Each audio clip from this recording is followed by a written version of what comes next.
What are the 5 reasons that you won't give up when life catches you on the blind side? When the messenger of misery visits you, what are you going to do? What will keep you in the game when life knocks you to the canvas? Life's going to punch you right in the face. Life's going to fire you over and over again. You're going to be told you're not good enough. Your faith is going to be tested. Your family's going to look you in the eye and say, how do we get health insurance the next month? I don't know, but I know we're going to make it. You know who's going to bail you out?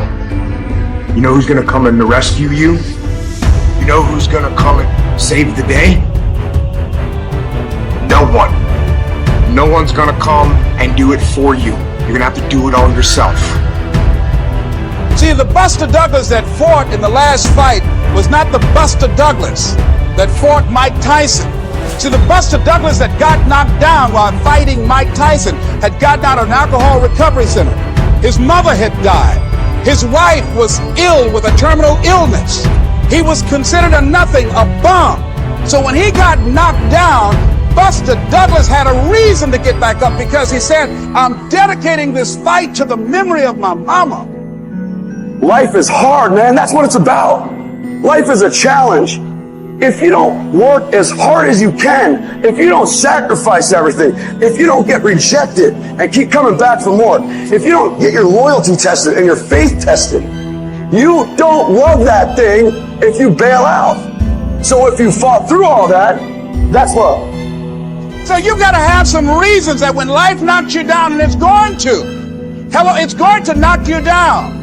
When people disappoint you, and that's going to happen. When they betray you, and that's going to happen. When they lie to you, and that's going to happen. When they say, oh, you can count on me, and they won't show up, and that's going to happen. When you want to throw in the towel and give up yourself, and that's going to happen. When life collapses on you and catch you on the blind side, what reason can you remember that you can call on, that you can reach on, that can make you get back up? Find that reason. Because when life had knocked me down, I said, life, I'm doing this because I want to make my mama proud. I'm doing this because I want my children to have a better life than what I had. I'm doing this because all my life I've been told I'd be a loser, that I wouldn't make it. I'm doing this to make them alive. I believe, like Frank Sinatra, he said, the best revenge in life is massive success. I'm doing this so I can become massively successful. And with that kind of courage, with that kind of affirmation and reason to empower me, I got a saying that when life knocks you down, try and land on your back, because if you can look up, you can get up.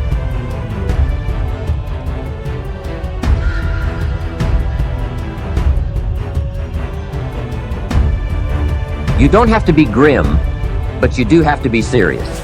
Hey, everybody hopes things will get better, but remember, the future does not get better by hope. It gets better by plan. And hope unaided by clear plans can finally become an illness. There's a Bible phrase that says, hope long delayed makes the heart sick. It's a sickness. I used to have the illness known as passive hope. It's bad. And there's one that is even worse, and that is called happy hope. That is really bad. The man is 50, and he's broke, and he's still smiling. That's bad. So get serious.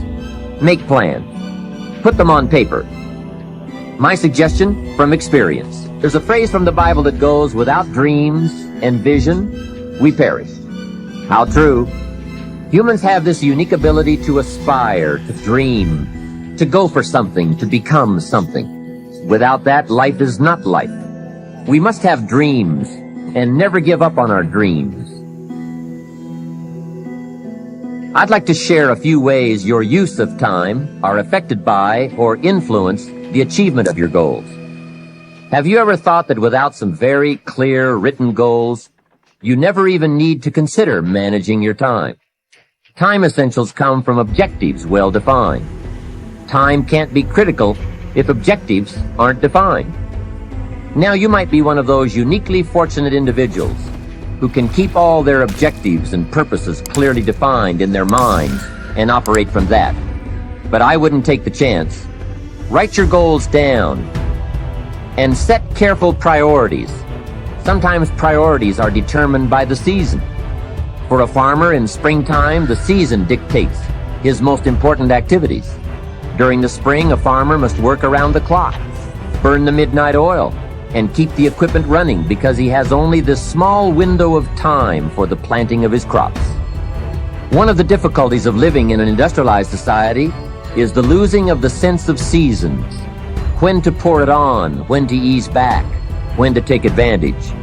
It's easy to keep going from 9 to 5, year in and year out, and lose a natural sense of priorities and appropriate time. Don't let one year just blend into the next.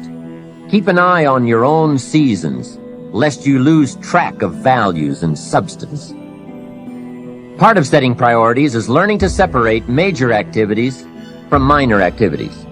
This is a whole skill in itself, but once you have learned it, it will pay dividends you won't believe. So learn to put everything on your mental scales to be carefully weighed before you spend time or money. Of your sanity is socially distributed. And what I mean by that is, well, let's say that you know how to behave. You're well socialized.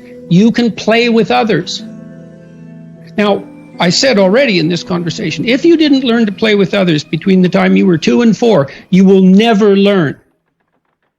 And psychologists have beat their heads against the wall trying to rehabilitate antisocial children. They can't do it after the age of 4. Is that because areas of the brain just don't develop? Well, it seems to be partly because the kids fall farther and farther behind. So let's say you make the leap from egocentric dependence on your mother at 2 and 3 to immersion in a peer group.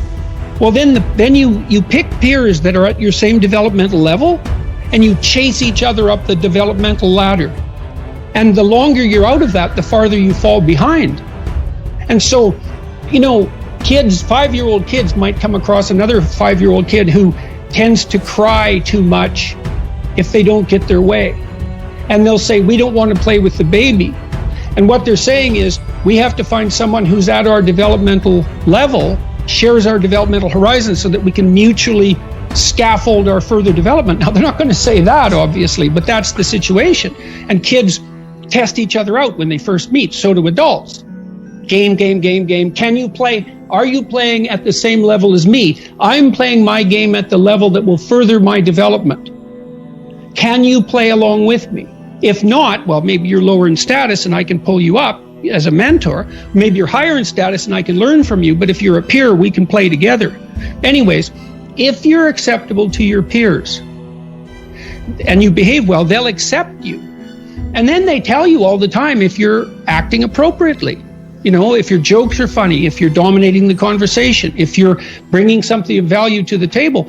And all you have to do is pay attention to the social cues, and you'll keep yourself regulated. And at the end of the day, you're going to get what you focus on. They're both true. This is both the most amazing time that's ever happened, ever in recorded history. And yet real things that are terrifying are also happening. But where you put your energy, where you put your attention, where you put your focus, is going to determine what you see. And that is the most fascinating and the most important thing you have to understand about the way that your mind works. You get what you focus on. If you focus on the things that are bad, they will become real. They will become exaggerated. They will begin to monopolize your thoughts. You'll see them everywhere. It's called the reticular activating system. Your mind is literally designed to pay attention to the things that you notice. Once you notice a certain car, you see it everywhere. Once you notice a certain dog, you see it everywhere. Once you hear a certain name for the first time, suddenly you realize that that name has been all around you this entire time. But now that you're focusing on it, now that you're looking for it, it is everywhere. So whatever you look for, it's going to be everywhere. If you look for the negative, it'll be there. But if you look for the positive, it will overwhelm you. When you manage something, you do so to keep it going. Well, you don't need to keep time going. You don't even need to watch it. You can be completely unaware of it. You can go to sleep. Doesn't matter. Time just continually moves. Doesn't need you. It doesn't need me. It just keeps moving. We don't need to do time management because there's nothing to manage. It's automatic. It continually moves. What we need to do is priority management. With the time that is continually slipping away from us, we need to manage our priorities to maximize the time we have. So don't manage your time, maximize your time. How? By doing the things that are the most important to do at that moment. Make every day your masterpiece.